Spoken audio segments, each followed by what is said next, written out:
What is up, everybody? Welcome back.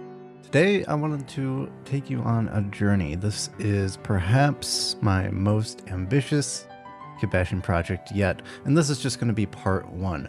Hopefully it'll be a two-part series, but depending on how things go, it could be more than that. This series is about me constructing the Archmagos of my custom Forge World chapter. Now, we as Adeptus Mechanicus players already get a great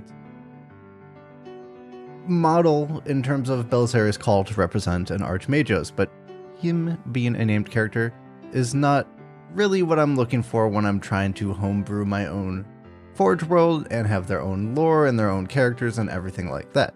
So I came up with my own character who I've actually have a complete series of lore for and also have actually already drawn a couple of times, seen here and well here.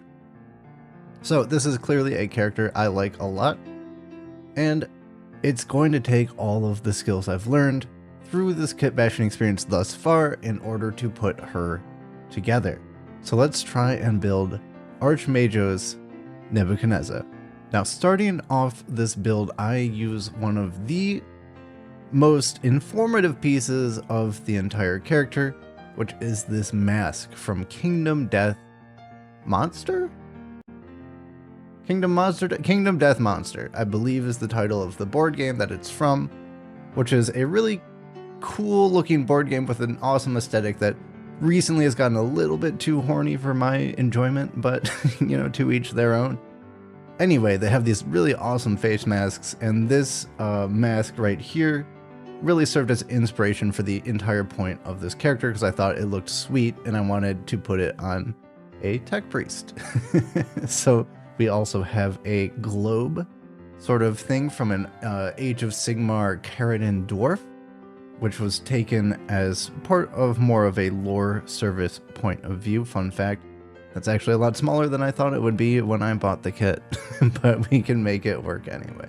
We also have some scything talon, sort of big claw-like appendages. These are taken from the least likely of all spaces, a Zoids model kit from the old anime series from the 90s. Apparently they make models of them and they have really great mechanical looking bits. So I picked up a couple of talons from those.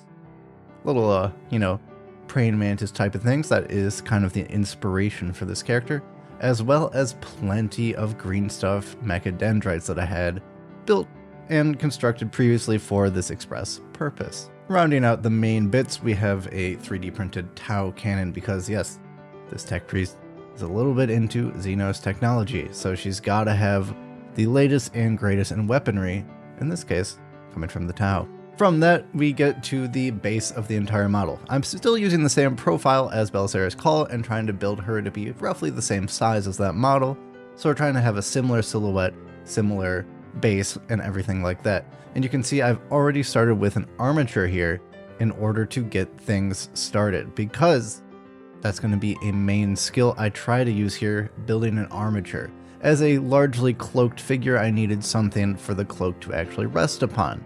And without wasting a bunch of plastic or things like that, I thought that building an armature might provide some good support for the aforementioned cloak. Now, the first step in the process is to blue tack the talons or claws or whatever you want to call them into the base. That is just to get a general sense of where they're going to be so I can form the armature around them and get the next steps of the process started. But because they're such a big and prominent feature of the model, it's a good idea to have at least a rough estimate of where they're going to end up before applying any of the armature. After that, I tried to make an armature. The thing is, I'm not a sculptor. I've never built an armature before in my life.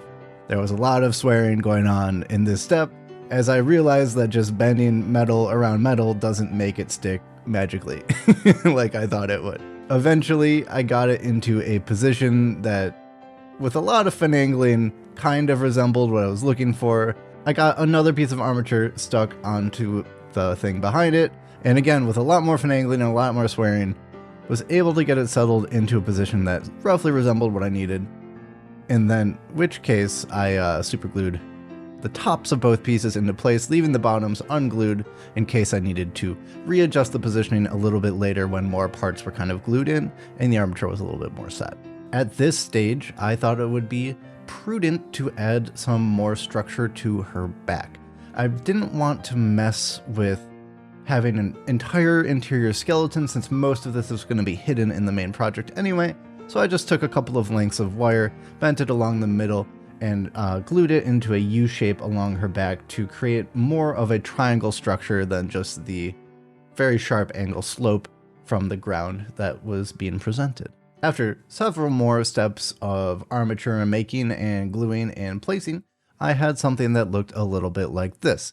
I artificially added a couple of spines because I thought it would look weird and cool with the cloak kind of draping over them, so I kept those in place and even accentuated them a little bit in the lower areas. At that point, I was able to remove the blue tack sides and fully secure my armature to the base. After which, I was able to start the fun part of the project. That's right, inserting these custom green stuff mechadendrites along with some guitar string and other things of that nature to get a real messed up coil of pipes and mechadendrites and cables and all sorts of nasty stuff going on. Getting the big ones in first to have a general structure and then supplementing that with a couple of smaller ones here and there to have a variety in textures. After all of that was said and done, I was able to start gluing the actual talons into place alongside the armature so that they could actually fit inside of the model, and then I could glue more tentacles and mechadendrites and things around the claws to make them seem more fully integrated into the final piece. But at this stage, I knew I had to get those claws in there or I was never going to fit them into the armature behind the mechadendrites. After the claws were in, I added a few more accents with green stuff mechadendrites and guitar string and things of that nature. And the last step of this process was to add some plastic greeblies. I had a little manipulator claw from the Onager Dune Crawler, as well as a couple of plastic tubings and other cables and things of that nature. Finally, just to blue tack the mask on top of the model to get a nice little visualization of what it might look like, we are left with an armature, arms fully attached, mechadendrites fully in place, ready for the next stage of the process, which of course is going to be adding that green stuff cloak and putting all of the final touches on our project. Assuming, of course, that the cloaking process goes well, because I, again, have never done that before and am extremely frightened of how it'll turn out. But that is all for this step of the Kitbashing project from me. So if you're excited to see where this leads, don't forget to hit that subscribe button so you can see parts 2 or potentially more of where this Kitbashing project takes me. And if you enjoyed this video, consider leaving a like. It always helps me out. And well, what do you think is your most ambitious Kitbashing project? Let me know in the comments below.